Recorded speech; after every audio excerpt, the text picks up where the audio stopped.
Really listen. You feel it? That silence isn't vacant.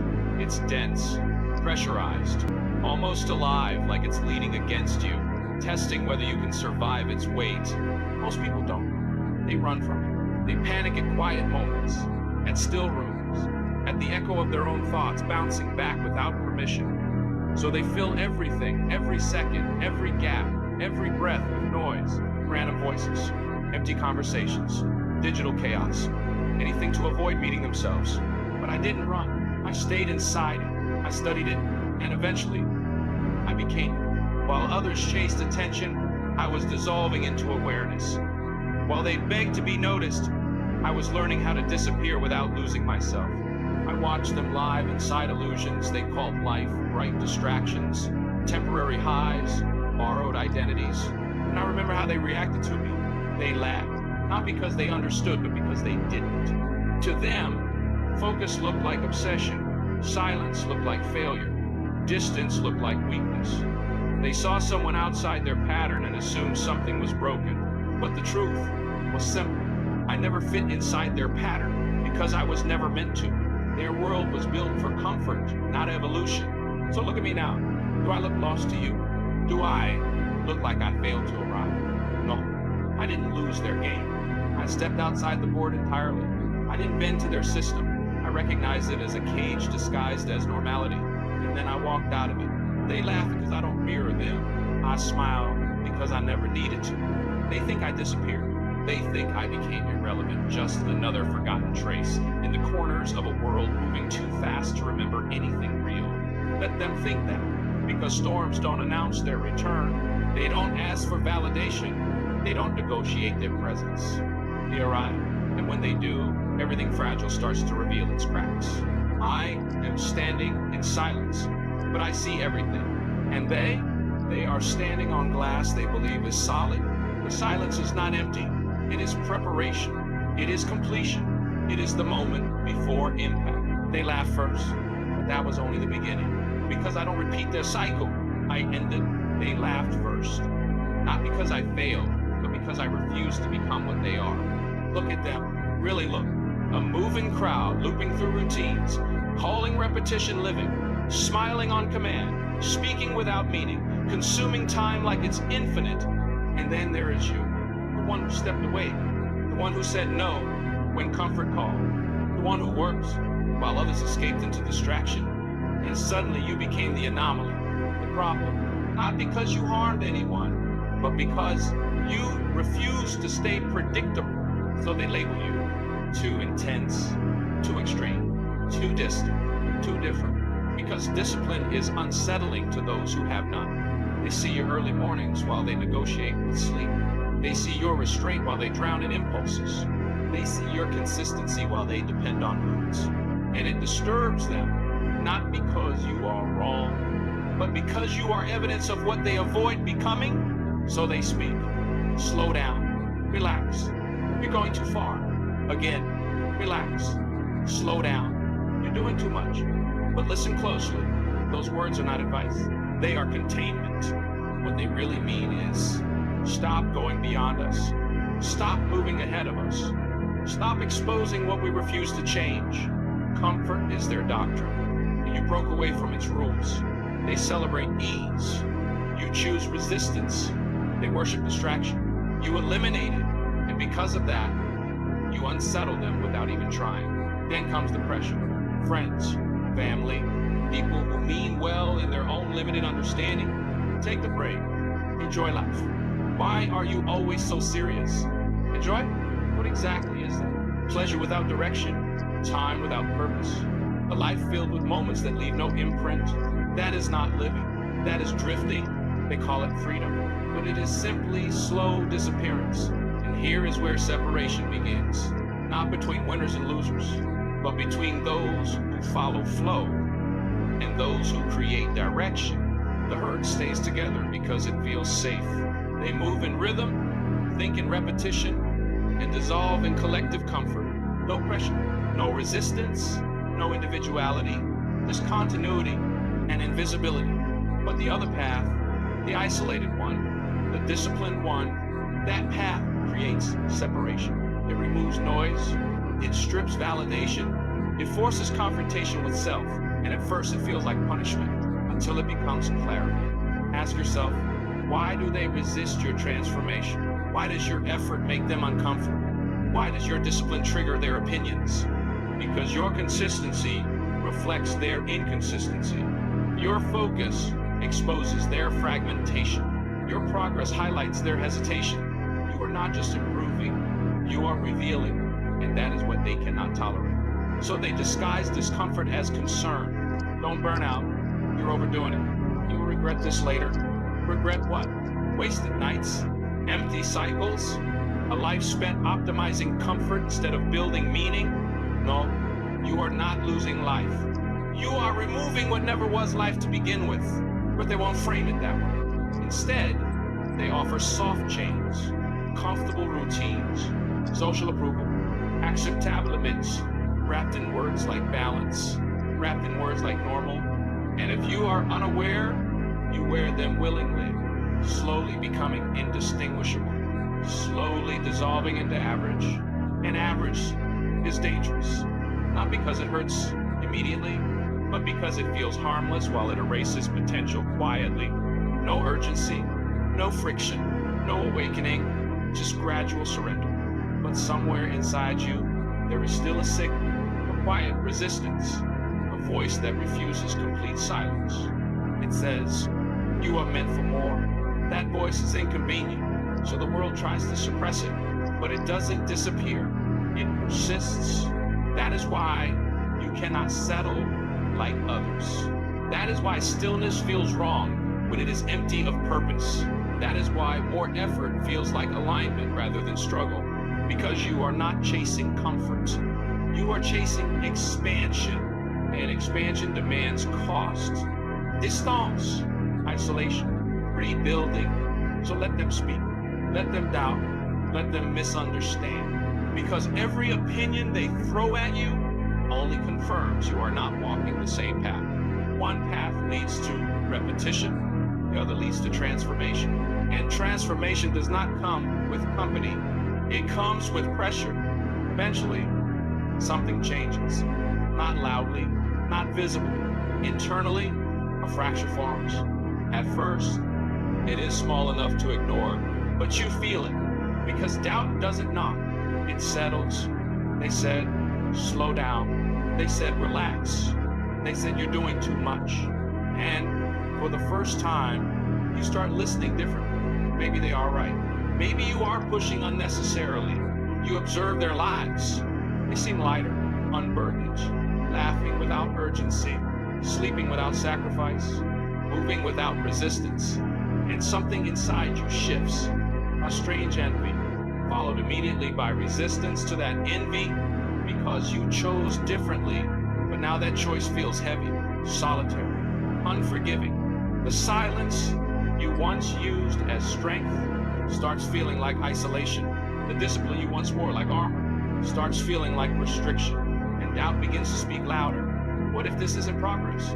What if this is separation without meaning? What if you are not becoming more, but just becoming alone? That question hits deeper than anything else, because it doesn't come from outside, it comes from within. And that is the most dangerous confrontation, self against self. No escape, no distraction, no audience, only internal conflict.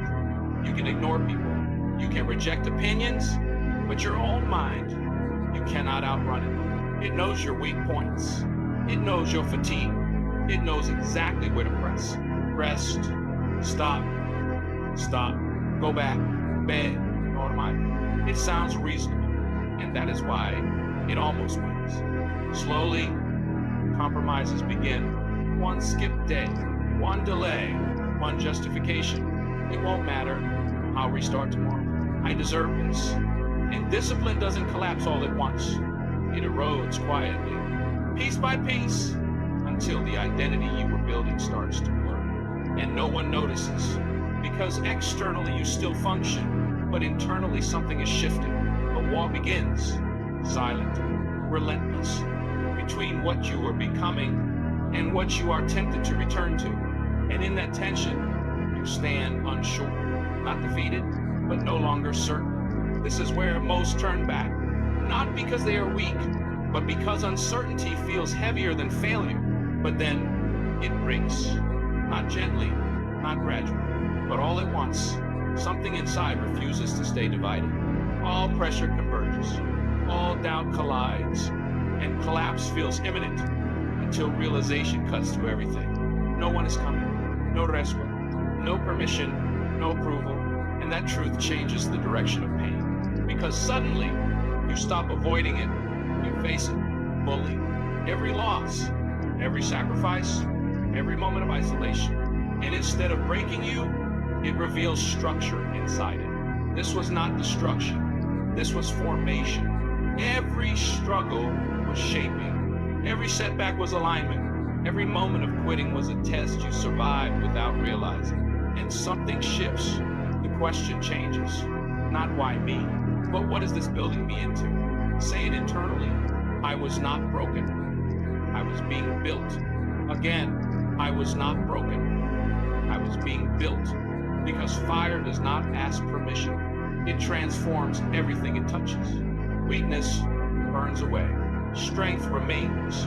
Refined, hardened, silent. And now you understand. The pain didn't destroy you.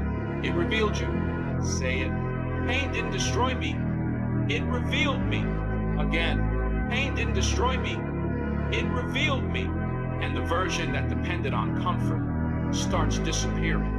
Not violently, but irreversibly. What remains is sharper, calmer, more deliberate. You stop asking. You start choosing. You stop negotiating. You start executing. Because clarity replaces confusion. And discipline is no longer punishment. It is structure, a framework for becoming. So let them stay where they are. Let them remain comfortable. Because you are no longer compatible with comfort. You are aligned with growth. And growth has no softness, only direction. Forward, relentless, uninterrupted, and irreversible. Because once you see what you can become, you cannot return to what you were. And you've already paid the price. This is who you are now.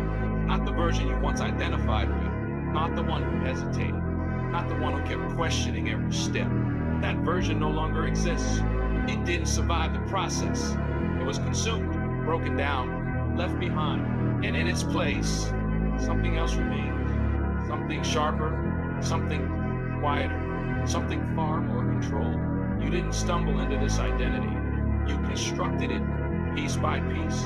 Through resistance, through pressure, through breaking down what you used to be. And now, there is no return route because the old self is not waiting for you anymore. It is gone completely, and something new begins to activate. Not loud, not chaotic, but precise, like a system powering on after a long silence. Like a blade finally being lifted after years of stillness. Like something inside you opening its eyes in darkness and recognizing everything at once. You are not in the process of becoming it. That phase ended. You have already become. This is the emergence of the disciplined force, not shaped by comfort, not created through praise, not dependent on motivation, but built through repetition that never stopped, through silence that never broke you, through refusal again and again to fall back into weakness. Now your mornings are different. You don't negotiate with them anymore. You don't ask permission from sleep. You don't wait for mood. The alarm no longer decides anything. Comfort no longer negotiates. You override it all. And in that first moment of the day, when everything is still unconscious, you rise, not as someone reacting to time, but as someone directing it. No noise, no validation, no applause, just movement, clean, intentional, uninterrupted. You exist in silence now, because power never announces itself. It accumulates quietly, relentlessly. And while the world fights for attention, you fight for execution. Everything that once pulled your attention apart now feels irrelevant. The constant digital noise, the meaningless conversations, the temporary escapes disguised as pleasure, they no longer reach you the same way because you stop responding. You stop feeding them your focus. And in that withdrawal, something changed. You became harder to influence, Because silence is where discipline matures, and discipline is where control is born. Look closely at what you've become. You are no longer the fragile system that once collapsed under pressure. You are structure now, built from repetition, reinforced by restraint, strengthened by consistency, a will that does not bend toward impulse. You are no longer emotional in your decision. You are functional, operational. You don't ask, do I feel like it? That question is gone. You ask something else now. Is it required? And if it is, it gets done. No delay, no argument, no eternal debauch, no excuses, no breaks, no mercy. Say it clearly. No excuses, no breaks, no mercy. Again, no excuses, no breaks, no mercy. This is no longer a statement. It is structure. It is operating code. It is identity. You are no longer powered by motivation. Motivation is unstable energy. It rises, it collapses, it lies to you when you need it most. But discipline does not fluctuate. It stays even when everything else fades. And now it drives you. Every hour becomes intentional. Every action has weight. Every decision is accounted for. Nothing leaks into waste. Nothing happens by accident. Nothing remains soft. You are forming something the world struggles to interpret. Because the world understands distraction. It understands comfort. It understands inconsistency. But it cannot process sustained control. It cannot comprehend someone who continues when others stop. It cannot interpret a mind that refuses to negotiate with fatigue. So they label it extreme, obsessed, unstable. Let them. They are describing what they cannot maintain. They confuse discipline with suffering. They confuse silence with weakness. But you understand the difference. You are not breaking. You are refining. Like metal under heat. Like a blade being tempered in darkness. Each repetition adds structure. Each sacrifice removes noise. Each refusal removes weakness. And now you move differently. You think differently. You exist differently. When others pause, you continue. When others hesitate, you act. When others collapse, you adjust and continue forward. You are no longer competing. Competition is still reactive. You are evolving beyond reaction. And evolution does not wait for permission. It replaces what came before it. It advances without hesitation. Feel that shift inside you. That moment when excuses stop sounding logical. That moment when comfort stopped feeling safe. That moment when avoidance stopped feeling acceptable. That is not motivation. That is transformation, becoming irreversible. You are becoming someone who cannot be interrupted, not because the world changed, but because you did. And now only one direction exists. Forward, relentless, uninterrupted, unapologetic, because the disciplined force does not wait for conditions. It does not negotiate time. It does not depend on mood. It executes. No excuses, no breaks, no mercy. And now that phrase is no longer external. It is internal architecture.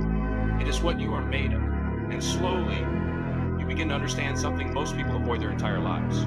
Silence, solitude, distance from noise. They fear it. They escape it. They fill it with distractions just to avoid hearing themselves. But you stopped running from it. You stayed inside it long enough to see what it actually contains. And what you found was not emptiness. It was clarity. Real clarity. Not the kind that comes from inspiration. The kind that comes from removal. Because silence does not comfort you. It reveals you. It removes distortion. It strips distraction. It forces confrontation with what remains when everything unnecessary disappears. Most people avoid that moment. They cannot tolerate their own reflection without noise. So they keep moving, keep scrolling, keep talking, keep surrounding themselves with anything that prevents stillness. But you didn't. You stayed. Even when it felt heavy, even when it felt isolating, even when everything around you felt distant. And slowly, something shifted.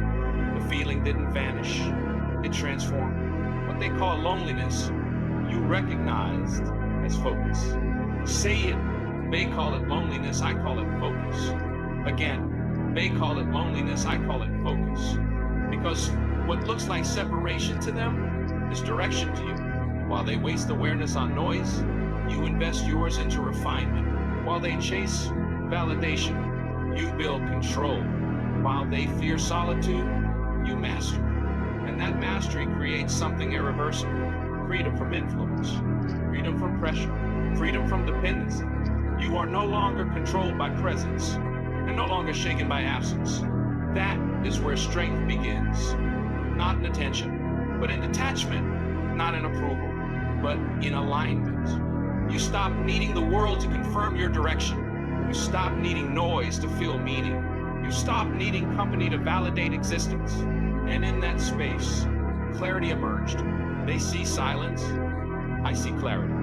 Say it, they see silence, I see clarity. Because silence is never empty. It exposes what remains when everything artificial is gone. It reveals intention. It reveals truth. It reveals what you were avoiding while distracted. And truth is uncomfortable. That is why most people never reach it. But you did. And now there is no way to unsee it. You understand now? Solitude was never punishment. It was conditioning. Every moment of isolation was shaping you. Every moment of misunderstanding was refining you. Every moment of distance was preparing you for something heavier than comfort, something stronger than approval, something built beyond acceptance. Because greatness is not built inside belonging, it is built outside it. In resistance, in persistence, in repetition, and yes, it feels heavy sometimes, but only to those still dependent on others for direction. To you, it feels like control, because nothing external dictates your movement anymore. You are not influenced. You are not interrupted. You are not diluted. You are focused, intent, in motion. Let them misinterpret it. Let them label it. Let them avoid it. They will never remain in it long enough to understand it, but you will. And through that endurance, you become something rare, unshakable, undiluted, unreachable by distraction, not isolated by weakness, but refined by independence. And that is where everything changes. Because when people no longer recognize the version of you they once dismissed, they begin to watch instead, silently, carefully, without admitting it. The same voices that once dismissed you now hesitate. Not because they understand you, but because they cannot categorize you anymore. You are no longer predictable, no longer explainable, no longer the version they assumed would stay small. And that creates silence around you. A different kind of silence, not emptiness, but recognition forming. You don't need to announce anything. You don't need to argue anything. You don't need to explain anything, because presence begins to speak first, and results speak louder after. But internally, nothing changes. No pride, no dependency on recognition, just awareness. Controlled awareness, because you understand something deeper. This is not arrival. This is continuation. So you keep moving, not toward them, not away from them, but beyond where they are capable of following. And now something fundamental has shifted. You are no longer seeking identity. You are no longer chasing validation. You are no longer waiting for confirmation, because everything you once searched for externally, you now generate internally. That is the final structure, not becoming, but stability, no longer forming identity, but living from it. This is where most people never arrive. They remain dependent on reflection from the outside world. But you remove that dependency, and in doing so, you became unshakable. Not because nothing affects you, but because nothing controls you. Not praise, not criticism, not success, not failure. All of it passes through without ownership, because ownership exists only in one place, within control, and now it remains there, stable, locked, final. This is no longer pursuit. This is existence. No longer becoming disciplined, but being discipline itself. No longer trying to be powerful, but operating from power. And in that state, fear loses authority. Only clarity remains. Only direction remains. Only execution remains. Forward, always forward, unbroken. uncompromised, unstoppable. Because the final version of you is not defined by achievement, but by the moment nothing outside you can define you anymore. Now stop and look at yourself properly. Not the version shaped for others, the version beneath it, the one behind hesitation, behind delay, behind every postponed decision. Now answer without escaping it. Where are you actually headed? Because your life is already answering for you. Every habit, every delay, every disciplined action or avoided one is already constructing the result. And there are only two directions. One built on comfort, slow repetition, safe cycles, familiar outcomes, a life that feels stable but slowly removes possibility. And another path built on pressure, built on repetition that transforms you, built on decisions that demand discomfort now to create something unrecognizable later. No balance, only direction. So ask yourself honestly, 1 year from now, which version will remain? The unchanged one or the one that broke its own pattern? Time will not pause for clarity. It only responds to action. Every delay is still a decision. Every action is still identity formation. So stop negotiating with yourself. You already know which side you've been leaning toward. Comfort feels safe in the beginning, but safety slowly replaces ambition until nothing remains except repetition. Now imagine both outcomes. One version repeating cycles, one version breaking them completely. One is comfortable, one is built, and both are created by the same moment, this one. So stop waiting. There is no confirmation coming. There is no perfect timing arriving. There is only choice. Comfort or discipline. Drift, our direction. Survival or evolution. And one final truth remains. Let them laugh. Let them question. Let them misunderstand. Because every reaction they give is temporary. But what you become is permanent. And eventually, even silence will admit it. They will no longer call it obsession. They will no longer call it madness. They will call it what it always was, unstoppable.